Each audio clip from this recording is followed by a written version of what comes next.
Bonjour à toutes et à tous, on se retrouve en pleine nature pour une nouvelle vidéo critique de série, une série que j'ai vue sur arte.tv, qui est disponible aussi sur YouTube, sur le site Arte Série, parce que je me suis aperçu que Arte mettait à disposition gratuitement en intégralité certaines séries. C'est une série scandinave, en l'occurrence ici finno-suédoise, donc moitié Finlande, moitié Suède, avec un casting scandinave. Et c'est une série à mi-chemin entre la science-fiction et le drame, on va dire, dans l'actualité, en tout cas des questions qui préoccupent l'actualité, à savoir le nucléaire. Ça s'appelle White Wall, donc mur blanc, et c'est disponible en intégralité, les 8 épisodes sur Arte TV ou Arte Série sur YouTube, arte.tv, le site internet. Alors, de quoi ça parle? On y suit une entreprise qui font de l'entrepôt et du stockage et du recyclage de déchets nucléaires. Je crois que c'est en Suède, en plein froid, en pleine neige, et ou en Finlande, hein, un des deux. Honnêtement, les pays nordiques, j'ai du mal à confondre entre la Suède, la Finlande, c'est un petit peu dans ce coin là-bas. Et donc, ils sont sur le point d'inaugurer cette société de traitement des déchets radioactifs et d'enterrer des silos, dans des silos, d'enterrer des cylindres en cuivre avec énormément de déchets nucléaires, de les enterrer au plus profond de la roche dans le sol. Et pour ça, il faut qu'il n'y ait absolument aucun accroc pour que le gouvernement ne leur en tienne pas rigueur.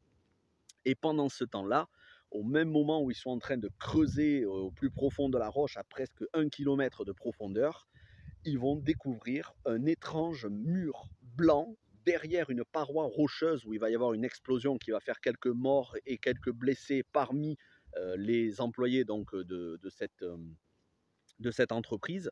Derrière l'explosion, derrière la paroi rocheuse, ils vont s'apercevoir qu'il y a un mur blanc fait d'une matière inconnue. Et plus ils vont creuser, et plus ils vont s'apercevoir de l'ampleur de ce mur blanc qui ressemble un petit peu à de la matière comme si c'était de l'os, qui est en réalité du carbone et du calcium, et qui est fait aussi d'une matière inconnue qui n'est pas recensée dans le tableau périodique des éléments de notre planète. Et donc, ça va à la fois les fasciner et leur faire peur. Ils vont dépêcher des scientifiques et ils vont surtout cacher tout ça aux autorités et on va dire à la compagnie, au PDG de la compagnie, qui ne veulent absolument aucun accroc. Ils vont être une petite équipe de chercheurs avec le directeur de cet institut, sa collègue scientifique avec qui il est en couple, parce qu'il y a une petite histoire, petite romance. Il est en couple avec sa collègue alors qu'il est marié avec sa femme, du coup il est en instance de divorce avec sa femme, mais ça c'est pour l'histoire d'à côté. Mais ils vont être une petite équipe de 5 ou 6 personnes qui vont garder le secret et qui vont commencer à être obsédés par cette découverte.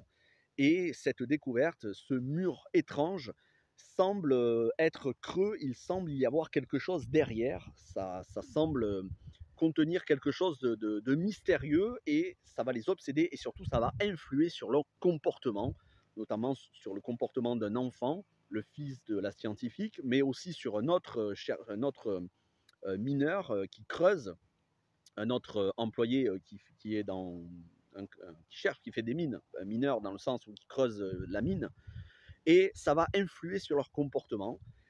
Et tout au long des 8 épisodes, on va nous distiller cette tension, à la fois la peur du nucléaire avec des militants écologistes qui militent justement contre les dérives et les dangers que pourraient présenter ces déchets nucléaires pour le pays. Donc à la fois, on va avoir ce côté scientifique, écologiste, et ce côté fantastique science-fiction avec ce mur dont on ne sait pas ce qu'il y a derrière et dont on ne sait pas si au final ça vient si ça vient de notre planète, puisqu'il semble que ce soit là avant même la formation totale de notre planète. Ça semble remonter à plusieurs milliards d'années. Et dans le même temps, on va entendre parler tout au long de la série de la découverte, et en tout cas de la recherche de traces de vie sur Mars. Et il va y avoir un parallèle très intéressant qui va se faire entre notre planète et cette découverte et la recherche de la vie sur Mars. Je ne vous en dis pas plus, ça c'est le synopsis officiel. Sachez que c'est une série qui prend son temps. C'est une série qui n'est pas qui n'est pas ultra généreuse en action, en explosion. C'est pas du thriller, hein, on est plus sur quelque chose, un drame, ou plutôt la vie d'une entreprise. Mais il y a justement cette ambiance mystérieuse. C'est vraiment une ambiance mystérieuse, fascinante, qui fait qu'on a envie de voir l'épisode suivant. Moi, j'ai regardé les 8 épisodes en 2 jours. Après, peut-être que ça va vous déranger. Moi, ça ne m'a pas dérangé. La série n'est disponible qu'en version originale sous-titrée français. C'est-à-dire que vous allez les entendre parler suédois et de temps en temps anglais, mais c'est sous-titré en français. C'est pas très gênant parce qu'ils ne parlent pas énormément non plus. C'est assez contemplatif comme série. On prend le temps de regarder les décors. Pour ceux que la VOST ne gêne pas, qui ont l'habitude de lire les sous-titres, ça ne devrait pas vous gêner. Pour ceux qui veulent une série en VF intégrale, elle n'est pas disponible en VF intégrale. En tout cas, à ma connaissance, sur arte.tv et sur Arte Série sur YouTube, elle n'est pas disponible, c'est uniquement de la VOST. Mais on est vraiment dans ce que les Scandinaves savent faire de passionnant. Ils instillent petit à petit, au long des 8 épisodes qui durent environ 45 minutes chacun, ils instillent une ambiance mystérieuse, oppressante, où les personnages basculent petit à petit dans l'obsession, voire dans la folie. Et c'est franchement passionnant du début jusqu'à la fin. Et je ne sais pas s'il y aura une saison 2 parce qu'il y a quand même du potentiel pour avoir une saison 2. Ça se finit sur un cliffhanger. Je ne sais pas s'il va y avoir une saison 2 parce qu'avec les Scandinaves, c'est pas comme les séries américaines où on sait qu'on va avoir une saison chaque année. Eux, ils font en fonction, ils voient s'ils ont le budget pour faire la saison suivante et si ça a intéressé.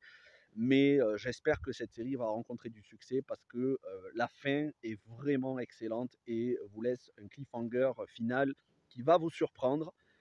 C'est vraiment une série très intéressante à regarder, qui mêle bien thématiques actuelles avec nucléaire, déchets nucléaires, écologie et justement science-fiction avec un petit peu euh, un objet mystérieux, un petit peu comme on pourrait avoir dans Alien, mais sans la créature alien, et un objet, voilà, un mur extraterrestre entre guillemets, enfin, qui est terrestre, mais où voilà, qui est composé d'une matière qui n'est pas terrestre.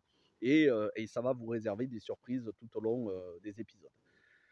J'espère que ça vous donnera envie de regarder cette série. Elle est disponible gratuitement et légalement sur la chaîne Arte Série ainsi que sur arte.tv. Arte, ils font des bonnes choses. Franchement, ils font de très bonnes choses. Et plus ça va et plus je m'intéresse aux séries scandinaves, aux séries espagnoles, aux séries autres que les séries américaines. Parce que quand on cherche la qualité, les Européens ont fait vraiment des très très bonnes choses.